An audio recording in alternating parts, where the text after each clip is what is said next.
Ia âmbito celebração Loro Internacional Feto, Fundo Nações Unidas para a População, foi no encatat, saudemos o papel importante da violência baseada em gênero.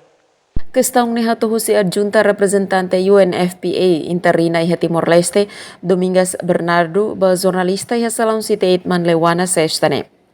Nedehan UNFPA hakarak atuhatoni nia komitmento sela husik Ministério Saúde mesak na fating suporta para fornecer serviço saúde ba vítima sira nebe makakarak acesso ba centro saúde. Nedehan wang hira sira identifica no halo tratamento sira mosfo konselho kona ba psikossocial nian.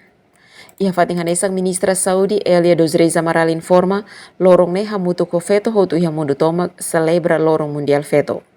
Governante ne afirma lorong ne mos fo hanu inkatak iha mundo tomak liliu iha Timor-Leste feto barak terus iha silêncio ne laran ho desafio sira ne besira hasoru ho di luta basira ne direito básica, luta hasoru discriminação, desigualdade no violência baseada ba gênero. Natalina Lopes, STL News.